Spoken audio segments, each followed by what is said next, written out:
क्या आरजेडी यानी कि तेजस्वी यादव की पार्टी, तेजस्वी यादव और लालू यादव, वो भारतीय जनता पार्टी से किसी दबाव में है, या फिर कि राहुल गांधी के स्लीपर सेल का जो खेल है वो कुल मिलाकर बिहार में सफल होता दिख रहा है, या फिर कि कहानी इन सब से इतर अब इस तरफ भी बढ़ चली है कि आज की तारीख में भारतीय जनता पार्टी को बिहार में चुनाव जीतने के लिए ज्ञानेश कुमार की जरूरत नहीं है। और ये सारी बातें क्यों होने लगी? क्या बिहार में आज की तारीख में आरजेडी और कांग्रेस के रिश्तों में इतनी खटास पैदा हो गई कि अब कांग्रेस के प्रदेश अध्यक्ष यानी कि राजेश राम के खिलाफ भी आरजेडी ने अपना कैंडिडेट उतार दिया है? और सवाल इससे आगे का यह भी कि चाहे वो कहलगांव हो, चाहे वो बछवाड़ा की सीट हो, या फिर कि वो सीट लालगंज की, हर सीट पर कांग्रेस और आरजेडी एक दूसरे के सामने नजर आ रहे हैं। तो इसके पीछे की असली कहानी क्या है? क्या बयान आया आरजेडी की पूर्व प्रवक्ता का, और क्या कहा कांग्रेस के पूर्व प्रदेश अध्यक्ष ने? आखिरकार कांग्रेस आज की तारीख में किस दिशा में बिहार में बढ़ चली है? और इससे भी बड़ा सवाल तो यह भी कि आखिरकार कांग्रेस के एक पूर्व प्रदेश अध्यक्ष ने अलग से बैठक क्यों बुलाई, और उसके बाद वर्तमान प्रदेश अध्यक्ष ने एक ट्वीट ऐसा क्यों किया जिससे कांग्रेस के भीतर भी मचा हुआ घमासान अब सड़कों पर आ गया है। आज की तारीख में एक एक बात जरा अच्छे से डिकोड करने की जरूरत है, लिहाजा यह विश्लेषण थोड़ा लंबा हो सकता है। आपसे निवेदन है, वीडियो में अंत तक बने रहिएगा। नमस्कार, मैं स्वप्निल और आप मुद्दा देख रहे हैं। सबसे पहले आप सभी को धनतेरस की ढेर सारी शुभकामनाएं। आगे बढ़ें उससे पहले हमेशा की तरह वही अपील, वही घिसी पिटी अपील कि आज की तारीख में मुद्दा को डे टू डे ऑपरेशंस में कुछ मुश्किलों का सामना करना पड़ रहा है, और इसके पीछे दो बड़े कारण हैं। एक तरफ हमारे मेन बैंक अकाउंट का फ्रीज होना, तो दूसरी तरफ हमारे 28 साल पुराने चैनल का हमसे छिना जाना। ऐसे में आपसे गुजारिश है, यदि आप चाहें, यदि आप सक्षम हो तो छोटी छोटी मदद मुद्दा की जरूर कीजिएगा। आपके स्क्रीन पर क्यूआर कोड है, नीचे यूपीआई का नंबर है। आगे बढ़ते हैं और जरा कुछ चीजों को डिकोड करते हैं। सबसे पहले तो जिक्र उन सीटों का करें जिन सीटों पर आज की तारीख में कांग्रेस और आरजेडी दोनों एक ही बात कह रहे हैं कि वहां फ्रेंडली फाइट चल रही है। लेकिन क्या यह वाकई में फ्रेंडली फाइट है? आपके स्क्रीन पर दैनिक भास्कर की खबर का एक छोटा सा हिस्सा है। राजद कुटुंबा सीट से कांग्रेस प्रदेश अध्यक्ष के खिलाफ कैंडिडेट उतारेगी। राजद ने बिहार कांग्रेस के अध्यक्ष राजेश राम के खिलाफ औरंगाबाद जिले की कुटुंबा सीट से अपना कैंडिडेट उतारने का फैसला कर लिया है। राजद ने सुरेश पासवान को कुटुंबा से टिकट दिया है। यह कांग्रेस की हॉट सीट मानी जाती है। राजेश राम लगातार 2 बार से यहां के विधायक हैं। इसके बाद एक पूरी लिस्ट है जहां पर महागठबंधन और कांग्रेस, और या फिर कि महागठबंधन के अन्य साथी, कांग्रेस वर्सेज आरजेडी हो, आरजेडी वर्सेज वीआईपी हो, कांग्रेस वर्सेज वाम दल हो, उनकी एक पूरी सूची है। वैशाली, तारापुर, बछवाड़ा, गौरा बौराम, लालगंज, कहलगांव, राजापाकड़, रोसड़ा, बिहार शरीफ और वरिसलीगंज। अब दरअसल आपको कुछ चीजें और यहां पर समझनी पड़ेंगी। ये तो हो गया कि आपको दिख रहा है कि एक घमासान महागठबंधन में मचा हुआ है। अब जिन सवालों से हमने शुरुआत करी थी, जरा उन सवालों पर वापस आ जाइए। दोस्तों, आरजेडी और कांग्रेस के बीच जब वोट अधिकार यात्रा निकल रही थी तो रिश्ते ऐसे लग रहे थे कि पूछिए मत। ऐसा दिख रहा था जैसे कितना पुराना याराना है, कितना अच्छा याराना है। आपको यह भी याद रखना चाहिए कि लालू प्रसाद यादव अब तक लगातार कांग्रेस के साथ खड़े रहे हैं, गांधी परिवार के साथ खड़े रहे हैं। उसके बावजूद आज की तारीख में यह सारी कहानी उल्टी पुल्टी क्यों नजर आ रही है? इस बीच में और भी बहुत सारे अपडेट आए। मसलन लैंड फॉर जॉब स्कैम के मामले में चार्जेस फ्रेम हो गए, आरोप तय हुए। दिल्ली आए थे लालू यादव, सपरिवार आए थे, तेजस्वी भी थे, कोर्ट में गए। उसके बाद से ये सुनाई दिया था हम सबको कि सीट शेयरिंग को लेकर तेजस्वी और राहुल की दिल्ली में एक बैठक होगी, वो बैठक नहीं हो पाई। तो क्या उस बैठक के ना होने के पीछे कारण आरजेडी के ऊपर बनाया गया कोई दबाव है? भारतीय जनता पार्टी का अपना एक नेचर है और बीते कई सालों की इस राजनीति में हमने एक नई तरीके की राजनीति जरूर देखी है। ईडी हो, सीबीआई हो, तमाम एजेंसीज हो, वो उन तमाम दलों को कॉम्प्रोमाइज कराने का काम करते हुए नजर आए हैं। इसकी एक लंबी फहरिस्त है। जरा याद कीजिए छगन भुजबल का चेहरा, जरा याद कीजिए अजीत पवार का चेहरा, जरा याद कीजिए शाह साहब के दुलारे हिमंता बिस्वा शर्मा का चेहरा, तो आपको हर चेहरे में कहीं ना कहीं एक दर्द, एक तकलीफ नजर आएगी जब वो विपक्ष में थे, और एक मलाईदार पोस्ट, एक मलाईदार पद नजर आएगा जब वो एनडीए की तरफ आ गए। है ना कमाल की बात? तो ऐसा ही कुछ आरजेडी के साथ भी हो रहा है क्या? चुनाव के बाद कुछ और भी समीकरण नए दिखेंगे क्या? अब जो स्थिति आज की तारीख में दिख रही है बिहार में, उसको लेकर इस बात से भी इनकार नहीं किया जा सकता। लेकिन ऐसा नहीं है कि खामी सिर्फ और सिर्फ आरजेडी में भी है, खामी तो कांग्रेस में भी है, और कांग्रेस में तो बहुत ज्यादा है। और कांग्रेस में जो खामी है, आज जरा खुलकर उस पर बात करना बेहद जरूरी है। राहुल गांधी बिहार में चुनाव हुआ तो बिहार को लेकर बड़े सीरियस हो गए, इतने सीरियस कि जिन कृष्णा अल्लावरू को यह कहा जाता था कि भाई बड़े खासम खास हैं, उनको ही जिम्मेदारी दी, उनको ही प्रभारी बना के भेजा, चले गए वो, और कहा गया कि आपको कांग्रेस को अपने पैरों पर खड़ा करना है। कृष्णा अल्लावरू इस मिशन में लग गए कि चलो 243 की 243 सीटों पर कांग्रेस के कार्यकर्ताओं को मजबूत किया जाए। कृष्णा अल्लावरू ने कांग्रेस के तमाम टिकटार्थियों को यह भी कह दिया खुलकर कि एयरपोर्ट पे आके बुके लेकर मेरा स्वागत मत करना, उससे टिकट नहीं मिलेगा। टिकट तो इस बात पे तय होगा कि जनता के बीच रहते हो कि नहीं रहते हो, विनेबिलिटी है कि नहीं है। अब ये सारी बातें कृष्णा अल्लावरू ने करी। उसके बाद टिकट के बंटवारे का समय आया, टिकट बांटे गए।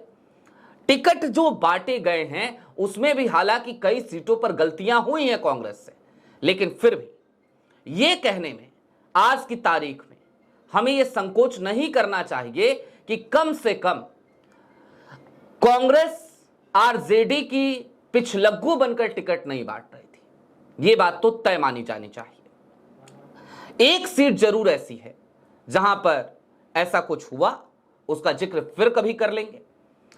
लेकिन दोस्तों, आज विश्लेषण कुछ और भी करना जरूरी है, इससे इतर हटके। आपके स्क्रीन पर वर्तमान कांग्रेस प्रदेश अध्यक्ष राजेश राम साहब का एक ट्वीट है। दलित झुकेगा नहीं, दलित दबेगा नहीं, इनकलाब जिंदाबाद, जय बापू, जय संविधान, जय कांग्रेस। है ना? क्यों है ये? क्या जरूरत आन पड़ी? अब इसके पीछे की भी कहानी जान लीजिए। दरअसल राजेश राम साहब और कृष्णा अल्लावरू की एक जोड़ी बन गई, और जोड़ी को एक गुट समझ लीजिए। कांग्रेस आज की तारीख में दो गुटों में बंट चुकी पार्टी बन चली है बिहार में।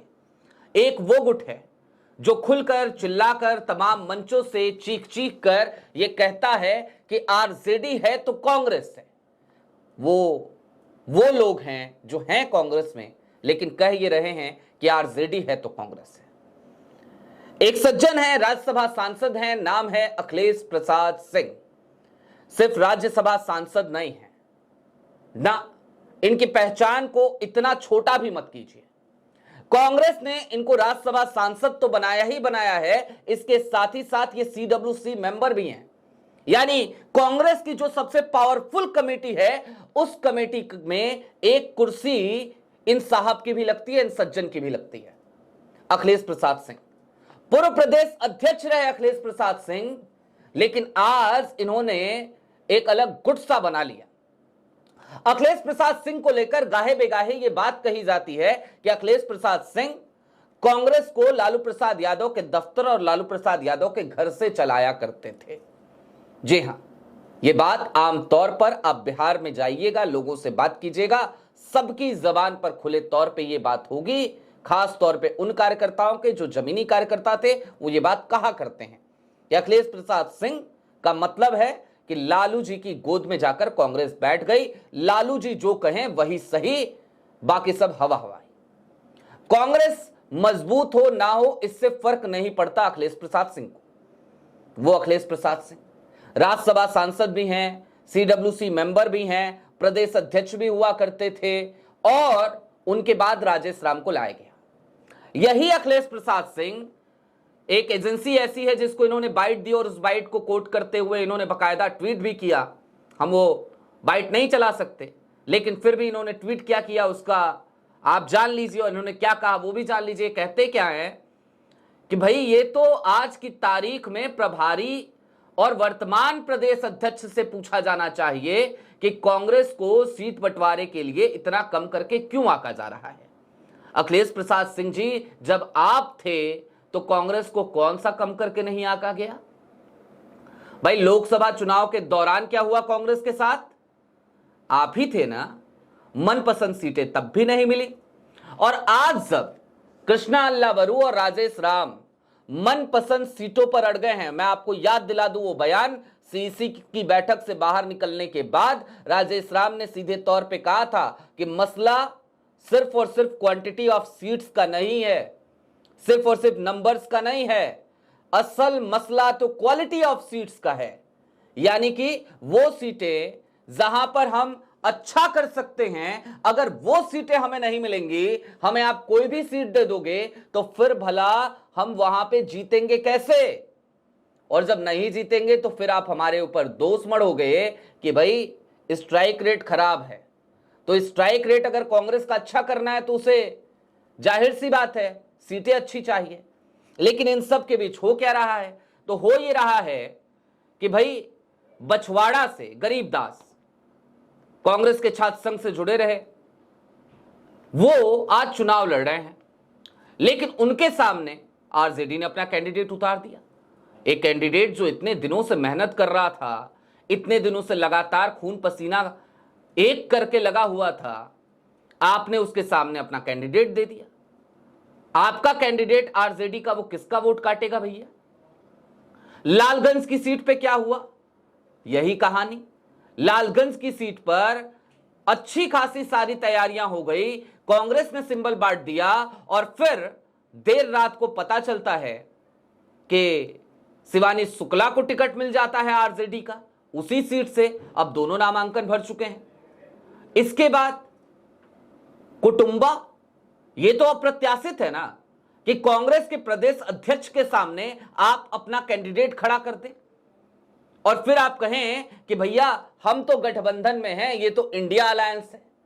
कुल मिलाकर आज की तारीख में बिहार में मुझे ना तो इंडिया अलायंस नजर आ रहा है, मुझे ना तो महागठबंधन नजर आ रहा है। मुझे मनोज झा साहब ने बहुत पहले एक दोहा लिखा अपने ट्विटर पे जाकर के कि रहीमन धागा प्रेम का मत तोड़ो चटकाए, टूटे फिर ना जुड़े, जुड़े गांठ पड़ जाए। तो भैया धागा तो टूट गया और अब ये जो जोड़ने की कोशिश है जिसमें गांठ ही चलो बंध जाए, अब तो वो गांठ भी नहीं नजर आ रही, तो गांठ बंध ही नहीं पा रही है। और जब चुनाव के नतीजे आएंगे तो फिर इन सबकी जबान पे अगर ये बात आए कि वोट चोरी हो गई, ज्ञानेश जी के दफ्तर से हो गया, भाई जहां पे हुआ वहां पे हम कह रहे हैं, एसआईआर में जो गड़बड़ियां हैं उन सबको हम मान रहे हैं, लेकिन वो सब नहीं भी हो तो भी क्या आज की तारीख में महागठबंधन जीतने की हालत में है अपने अंदरूनी कलह की वजह से, इस तरीके की लड़ाइयों की वजह से? आरजेडी की एक पूर्व प्रवक्ता है, उन्होंने बीबीसी से बात करी तो उन्होंने कहा कि भाई फ्रेंडली फाइट होगी कुछ सीटों पर। कांग्रेस के एक पूर्व प्रदेश अध्यक्ष हैं जो हालिया दिनों में सीसी की बैठक में अपने बेटे के लिए टिकट मांग रहे थे, मैं सनद कर दूं वो अखिलेश प्रसाद सिंह नहीं है, कोई और है जो उनसे पूछा गया तो उन्होंने कहा कि आरजेडी ने तो मुकेश सहनी को मोहरा बना लिया है कांग्रेस को दबाने के लिए, ये बोला उन्होंने बीबीसी से।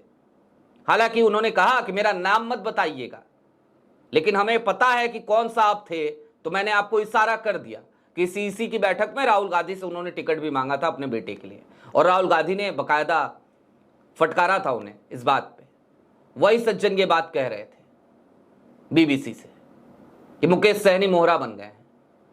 तो भाई जब आपस में आप लोग जब आपका मकसद यह है कि आपको चुनाव लड़ना है, जब आपका मकसद यह है कि आपको एक साथ मिलकर के सरकार बनाना है, सरकार चलाना है, लोकतंत्र बचाना है, बिहार की जनता को सुविधाएं मुहैया करानी है ना, बड़ी बड़ी बातें आप लोग जब कर रहे हो, तो भाई मुझे धरातल पर वो चीजें नजर नहीं आ रही। आप सब के सब अपनी अपनी स्वार्थ पूर्ति में नजर आ रहे हो। और इससे भी बड़ी बात मैं अब एक और कह दूं, दरअसल कांग्रेस का कोई खास नुकसान नहीं हो रहा ना, मैं नहीं मानता नहीं होगा। और क्यों नहीं होगा? पिछली बार 19 सीटों पे हारे थे, आज की तारीख में ज्यादा से ज्यादा क्या होगा? 10 सीटों पे आ जाएंगे, 9 सीटों पे आ जाएंगे, 5 सीटों पे आ जाएंगे। अरे एक भी सीट नहीं आएगी तो भी क्या हो जाएगा?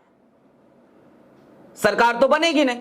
वैसे भी इन हालातों में तो मुझे कोई उम्मीद नहीं है कि महागठबंधन बिहार में अब जा रहा है अपनी सरकार बनाने। लेकिन कांग्रेस की उसके बाद भी 3 राज्यों में सरकार है। केरल में कांग्रेस मेहनत कर रही है, हो सकता है सरकार बन जाए। हालांकि केरल कांग्रेस की भी एक खबर बीते 2 दिनों से मेरे पास पड़ी है, मुझे आप तक पहुंचानी है। बिहार में इतना घमासान मचा है कि पहुंच नहीं पा रही, पहुंचाऊंगा। जरा सोचिए, जिन सज्जन ने अभी इस्तीफा दिया था उनको एक बहुत महत्वपूर्ण कमेटी में डाल दिया केरल में, बहुत महत्वपूर्ण कमेटी में। ये चल रहा है केरल में भी। लेकिन खैर, कांग्रेस की 3 में चल रही है, 2 में चलेगी, या हो सकता है कहीं और जीत जाए तो 4 में चलेगी। कांग्रेस तो कर लेगी। जो कुछ स्टेक पे लगा था वो स्टेक पे किसका लगा था? तो जवाब है, स्टेक पे लगा था लालू यादव का। और आज की तारीख में स्थिति वो आन पड़ी है कि अब ये बात बहुत आसानी से समझी जा सकती है, कही जा सकती है कि लालू यादव का और तेजस्वी यादव का बहुत बड़ा नुकसान हो रहा है। लेकिन सवाल वही है कि ये नुकसान हो रहा है, ये सरकमटेंशियल लॉस है, या फिर कि ये जानबूझकर किया जा रहा है और कॉम्प्रोमाइज मामला है कि सारा। और क्या इसके पीछे वो केसेस हैं क्या, या फिर कि कांग्रेस के भीतर बैठा स्लीपर सेल ही है?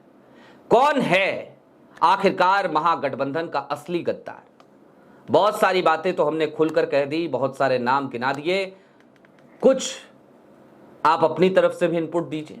आपको क्या लगता है? यदि आप बिहार से हैं, बिहार की राजनीति को समझते हैं, तो हमें आपकी राय का भी इंतजार रहेगा।